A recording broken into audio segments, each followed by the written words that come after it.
A retreat really is changing something. Retreat means pulling back. You're pulling back from your daily routine. So the faculty had an opportunity for 2 days to pull back from that answering emails and talking with students and teaching curriculum and just concentrate on the togetherness of how we share here at Pacific Oaks what we do. Hi. Hi. Is it like really winter in Pacific Oaks, because the transition into more online learning is taking place, we have to understand what is it the students need when they're in their own environment. When they are not here on a campus, what do they need from us? They need to be engaged. They need to have something presented to them that they can respond to. If we don't ask for a response back, then their mind is not working and connecting to the curriculum that we want them to. So having that connection back and make sure as an instructor, we're expecting to hear from them. Motivating students online. making it something that they want to learn. I think it applies directly to this one too. Make it something that they can apply. It makes it alive, because if it's just these flat words on a page or on a screen, they don't want to do it. So yeah, I think making it something they can apply and use, excellent. To foster a relationship, to reach the student, to be able to explain things to the student by starting very small, taking very small steps to engage the student. So we do that in our program through practicum, through synchronized practicum sessions, and as I mentioned with our capstone. We teach a trade, we teach a skill, and the skills that we teach are those of human connection. And that is what we are striving to do here. Anyone can really help shape an excellent student, but we expect more than that. And we teach to more than that. It's good if you're a good student, but I'm more concerned about making good therapists. AI, artificial intelligence, is here to stay. We in higher education, it's up to us, it's our responsibility in higher education now to use AI as a tool, not to be afraid of it, not to use it as punitive. Instead, teach them how you want it used in your courses, and then take what AI gives you and add to it, because your human perspective as an individual is what matters. In higher education, we need to let our students know that you as a human being can capture something and offer something that AI cannot offer. Our intellect and our moral autonomy, and not to freely give that away to AI. Does that make sense? And I've been kind of sharing this with my students, that these are not databases, that they are trained and they learn how to look at relationships between words and phrases, that are not necessarily tied correctly to the concept. AI is not going anywhere. AI is here to stay, and we can find a way to use that tool to help us restructure the way we create assignments. Giving assignments that embed more of a personal experience, something that AI can't give you. We can start with AI, we can use AI, and then take that tool and use it to incorporate who we are as individuals. We never want to take away you as a person when you're a student. You are what matters. You and your unique perspective, your experiences in life, that's what we want from our students. AI can ground us and start us off, but the humanistic part of it, that's what we do as educators in higher education.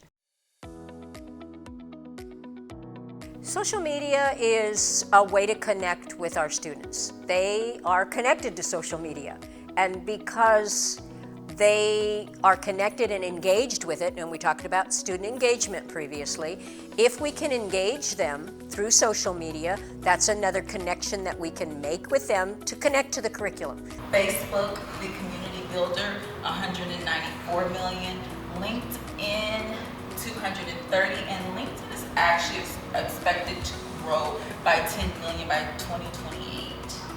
Even based off of how you may be a visual storyteller, you may like to tell a story, especially for the people to where you're really heavy on research. You may want to tell a story. Or the resourceful networker. Dr. Rodriguez, you fall into this category too. Right? Just know that balance is possibly what we would want to move into that direction for. So that you can gain the most knowledge, Yes. and embrace it so that it changes you from within. I do want to talk about how we need to be careful and separate our professional world with our private world. So as instructors, you really need to understand that there is a private part of you that you might not want to share, and make sure you keep that differentiation because you want to teach that to your students. Something that I've established for my career, that if a student is friending me, they have to be on LinkedIn and they have to be an alum. And so that's fine, because then we become colleagues at that point, and there's not a conflict of interest because I am essentially overseeing your academic career. You know, so that's my personal approach. So I get to share with all my best friends here at Pacific Oaks what we're doing with UDL, and we get a little preview today of that, just a little snippet of what it's like in that course, and then just take that and exponentially realize there's so much more. We have learned that there is a diversity among how folks learn. Whether they learn in K-12, whether they learn in higher education, there is a diversity right here with our students in higher education on this campus. In our online courses, we need to know how to reach them. Can we have them just be writing written assignments? Well, sure, but we're going to lose a lot of learners that way. We need to change it up and offer an opportunity for them to create a video. Perhaps they'll write a comic story about a curriculum. That's what UDL is. We change it up. We allow students different ways to give us information. There's action. They can get up and act it out. They could record themselves. Instead of doing a presentation in person, have them make a recording and use their recording to present that for a final assignment. UDL, Universal Design for Learning, is that way of allowing individuals to take the way they learn best and give back to their instructors the information that the instructors need to be able to evaluate if they've completed the course correctly. What does PO need to change in order for it to be able to claim that it's a UDL institution? That's a really big question, and when we're talking about engagement, I wonder if we can kind of have a space where we can say, you know, as an instructor, I need to. Chunking, breaking tasks down. So like if you have a signature assignment, breaking it down into small, manageable pieces so that they understand the big goal, if you will, of what is expected. Little assignments that build on each other. Yes. Yes. I think that when you talk about the assignments and breaking them down, what's the most important? Is it the learning outcome? Do we want the student to have a good learning outcome? Do we want them to expand on knowledge and understanding? Do we? Because I sort of feel like you wanna break it down.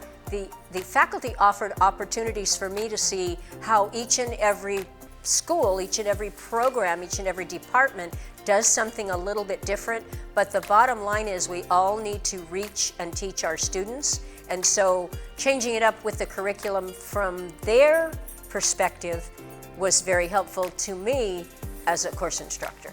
I could put them in a micro learning session and have them. You move from boring to Yes. exciting. Yes. How can we bring in there's a lot of some of that in that will interest students and relate it to our subjects. Develop more observer skills in the field, in the world, is also a skill set that we could have them develop in accordance with UDL, a different way of learning. Just working off the scientific material. How to bring that to life. We're trying not to make people elitist, but honestly speaking, I think we should make our students academically elite. There's no reason why we can't treat them like they're the best of the best. And they should walk out of Pacific Oaks saying, I am the best of the best given the type of education they got.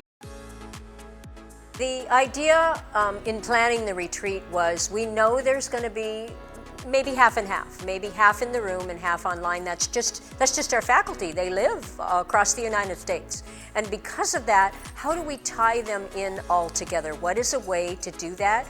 And I think it was purposeful in that If you saw someone on the screen and they didn't look quite engaged, you just call out a name and say, hey, by the way, can you catch this ball for me? And then when you're done, and they do, they reach up and they try to catch the ball, and then, okay, Mark across the room, he's right here, can you throw it to him? The idea of letting them know they were important in that space. Every single person, whether they were online on Zoom or in the room, they were an important piece of what we wanted to have because they're an important piece of the Pacific Oaks faculty. So keeping them engaged, it took planning. If by recognizing each person and their importance to the event, I think is what made it successful. I felt it was very successful in that everyone felt they were an integral part, even if they were online or on Zoom. They felt a part of being this Pacific Oaks faculty group mattered to them. And at the end of the retreat, I think everyone walked away with, wow, they cared about me. They care about me.